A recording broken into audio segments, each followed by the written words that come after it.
Aryan office से निकला तो रात के 10:45 बज चुके थे।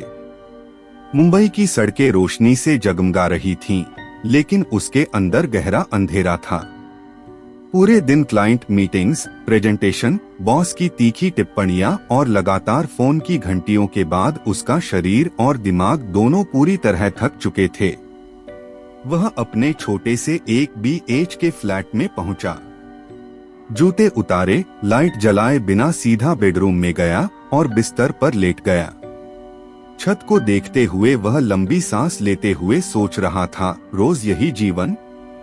सुबह 7 बजे उठना, ऑफिस जाना, पैसे कमाना, रात को अकेले खाना खाना और सो जाना। क्या यही बचा है मेरे पास? तभी उसका फोन बज उठा।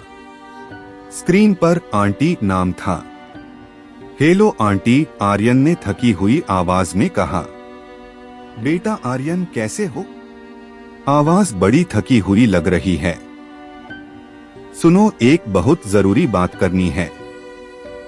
आंटी ने एक पल रुककर गहरी सांस ली और बोली, तुम्हारी माँ ने तुम्हारे लिए एक रिश्ता देखा था। लड़की का नाम प्रिया है, 28 साल की है, बहुत अच्छे संस्कार वाली, घरेलू, शांत स्वभाव की। तुम्हारी माँ उसे देखकर बहुत खुश हुई थी। उन्होंने खुद कहा था, यह बहू घर संभाल लेगी, आर्यन को संभाल लेगी।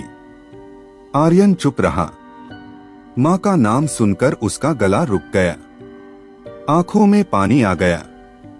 आंटी ने धीरे से पूछा, घर बेचने का क्या सोचा है बेटा? जब आंटी ने घर बेचने का पूछा तो आर्यन के सामने जैसे उसके बचपन की सारी यादें एक साथ सामने आ गई।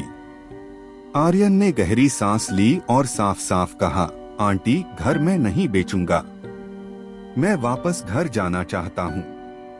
अगले दिन ऑफिस पहुँचते ही आर्यन ने HR को इस्तीफा दे दिया। बॉस ने उसे अपने केबिन में बुलाया। आर्यन, क्या हो गया है तुम्हें? तुम्हारा पैकेज बढ़ा दें, प्रमोशन दे दें? तुम 5 साल से यहाँ हो, अचानक इस्तीफा क्यों? आर्यन ने शांत लेकिन दृढ़ स्वर में कहा, सर, 5 साल का समय आपको बहुत लगता ही, सोचो मेरी माँ मेरे बिना अकेले सालों इंतजार की। सर, मैं आपको एक दोस्त की तरह समझता हूँ। आप ही बताओ कि 50,000 की सैलरी में 12,000 रेंट, 5,000 पेट्रोल और शहर के बाकी एक्सपेंसेस के बाद मैं कितना ही बचा लेता हूँ।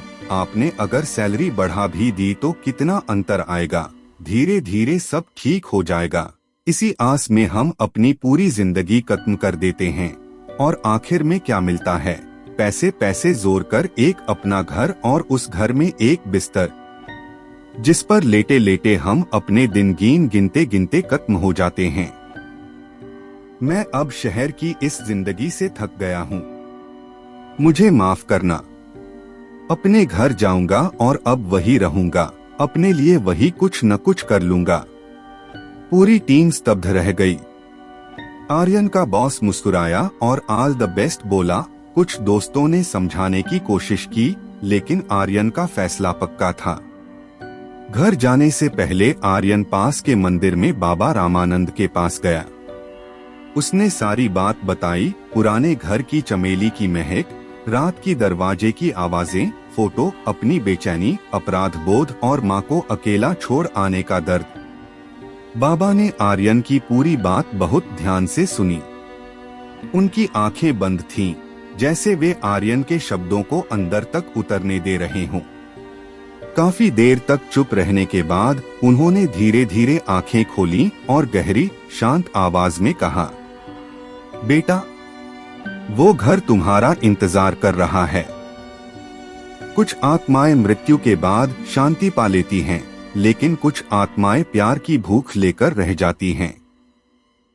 वे तब तक नहीं छूट पाती जब तक उन्हें यह एहसास न हो जाए कि उन्हें प्यार मिला था और अब भी मिल रहा है। तुम्हारी माँ वहां अकेली नहीं है, वे तुम्हारा इंतजार कर रही हैं। वे तुम्हारे अपराध बोध को, तुम्हारे प्यार को, तुम्हारी वापसी को महसूस करना चाहती हैं। जब तुम वहां जाओगे तो उन्हें फिर से अपना बेटा महसूस होगा और तुम्हें भी अपनी माँ का प्यार फिर से महसूस होगा। वो गर्माहट, वो चमेली की महक, वो हाथ जो तुम्हारे सिर पर फेरा करते थे। डरो मत, प्यार से जाओ। अपना सारा अपराध बोध, सारा दर्द, सारा प्यार वहां छोड़ आओ। कुछ आत्माएं सिर्फ प्यार की कमी से ही भटकती रहती हैं। तुम अगर अपना प्यार दे दोगे तो वे मुक्त हो जाएंगी और तुम भी। आर्यन वापस धर्मकोट आ गया। घर को साफ किया, मरम्मत कराई, अपने खेत में ही गौशाला शुरू की। 5 गायें खरीदी। पहले 3 से 4 महीने बहुत कठिन थे। गायें बीमार पड़ जाती, दूध कम निकलता, पड़ोस वाले हंसते मजाक करते। किशोर जी अक्सर आते, मदद करते और पुरानी कहानियां सुनाते। घर आने के बाद आर्यन प्रिया से मिला। प्रिया 26 साल की थी, नम्र, शांत और आंखों में गहराई थी। पहली मुलाकात में ही आर्यन को लगा यह लड़की सिर्फ रिश्ते के लिए नहीं बल्कि घर बसाने के लिए बनी है। धीरे धीरे दोनों की बातें बढ़ी। एक शाम आर्यन ने सब कुछ बता दिया। अपनी माँ को अकेला छोड़कर शहर चले आने का गिल्ट, अंतिम समय में न पहुंच पाने का दर्द और उस पुराने घर की कहानी। वह रो पड़ा। प्रिया ने चुपचाप उसका हाथ थामा और कहा, मैं समझती हूँ, अब तुम अकेले नहीं हो। 1 साल बाद उन्हें बेटी हुई जिसका नाम उन्होंने चंदा रखा, जो बिल्कुल अपनी दादी जैसी दिखती थी। चंदा जब 5 से 6 महीने की हुई तो रात में अजीब चीजें होने लगी। वह जागकर हंसती, हाथ हिलाती, जैसे कोई उसके साथ खेल रहा हो। कभी कभी कमरे में चमेली की तेज महक आती। बर्तन खुद हिलते। बालकनी में कोई बैठा दिखता, लेकिन पास जाने पर गायब। प्रिया डर जाती। आर्यन कहता, डरो मत, माँ अब हमारे साथ हैं। आर्यन शाम को गौशाला से लौटता, धूल मिट्टी से सना हुआ, थका हुआ, लेकिन चेहरे पर एक अजीब सी शांति। अन्विता को गोद में उठाता और बालकनी में बैठ जाता। छोटी सी अन्विता अपनी दादी की तरह आंखें घुमाकर चारों तरफ देखती।